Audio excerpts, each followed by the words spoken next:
मित्रों नमस्कार, मैं हूं आपका दोस्त डॉक्टर अनिल अग्रवाल। दिवाली सोमवार को आने वाली है। सन 2025 की ये दिवाली है और इस दिन हम सभी लोग जैसे जानते हैं कि अपने घरों पर रोशनी करेंगे, दिए लगाकर, कैंडल लगाकर। और आजकल तो मॉडर्न ज़माना है तो लड़ियाँ भी बिजली की लगाते हैं, जिससे पूरा घर बहुत ही अच्छे से रोशन हो जाता है। पूरी गली ऐसे जगमग करती है क्योंकि सभी के घरों पर रोशनी हो रही होती है, तो बहुत ही भव्य दृश्य होता है। बाजार भी सजे हुए होते हैं। इनके साथ ही, इस रोशनी के साथ ही हम अपनी दिवाली के त्यौहार को मनाते हैं। और ये रोशनी जो है खाली दियों की रोशनी, बाहरी रोशनी ही नहीं है, हमारे अंदर भी एक रोशनी होती है जिसे हम फ्लेम ऑफ नॉलेज कहते हैं। ये फ्लेम ऑफ नॉलेज जो है ये हमारे अंदर के भावों को जागृत करता है, हमारे अंदर के ज्ञान को बाहर निकालने की कोशिश करता है, जिससे हम ज़्यादा दुनिया के अंदर अच्छे काम कर पाते हैं और अच्छे से रह भी पाते हैं।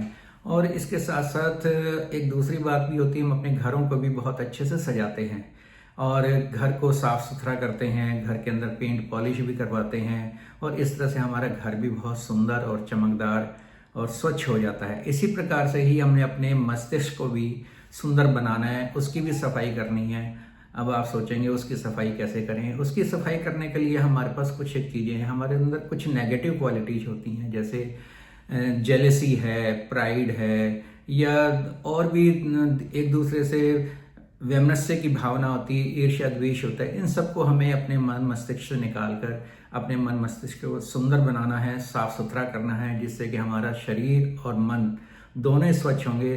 तो ये दिवाली मनाने का हमारे को बहुत ही एक अच्छा साधन मिलेगा और हम बहुत ही ज़्यादा प्रफुल्लित होंगे। और ये हमारा हृदय भी जो है ना, ये बिल्कुल शुद्ध होना चाहिए।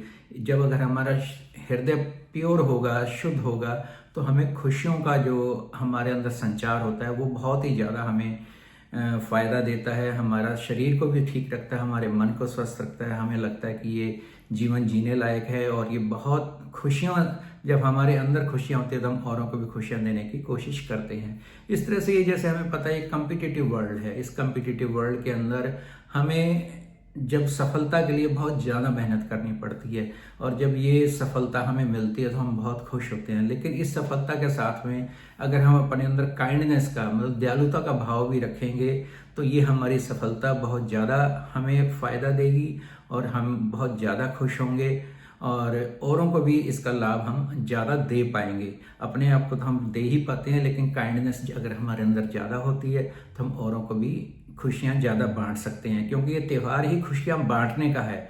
खाली अपने आप हम कैसे खुश होंगे, अकेले नहीं हो सकते हैं। हमें सबके साथ मिलजुल कर जब हम खुशियों को बांटते हैं तो वही खुशियाँ दुगनी तिगनी होकर हमें वापस मिलती हैं। और एक और भी बात है कि सच्ची जो हम कहते हैं वेल्थ होती है, वो यही होती है कि जब हमारी खुशियाँ हम बांटते हैं तो उसको हम सच्ची अपनी वेल्थ माननी ही चाहिए हमें। और एक और भी बात है कि जैसा हम जानते ही हैं कि दिवाली के ऊपर हमारे यहाँ पॉल्यूशन लेवल कुछ ज़्यादा ही बढ़ जाता है। तो उस पॉल्यूशन लेवल को कम करने के लिए अब की बार कोशिश करें कि हम इको फ्रेंडली जो है वो दिवाली मनाएंगे। और इको फ्रेंडली बनाने के लिए क्या है कि जिस तरह से सरकार ने भी पटाखों के ऊपर बैन लगा रखा है, तो हम उस बात का भी ध्यान अवश्य रखेंगे। हालांकि सुप्रीम कोर्ट ने ग्रीन पटाखे चलाने की इजाज़त दे दी है, लेकिन मैं तो फिर भी यही कहूँगा कि पटाखे ना ही तो ग्रीन चलाएं ना दूसरे जलाएं, क्योंकि हमारी ये पृथ्वी माता भी हमें कहती है कि मैं भी तुम्हारे साथ इस दिवाली की खुशियों में शामिल होना चाहती हूँ। और वो जब हमारी पृथ्वी माता खुश होगी तो वो हमें बहुत सारी चीज़ें ऐसी नई नई देगी कि जिससे कि हम अपने जीवन को और भी अच्छा बना पाएंगे।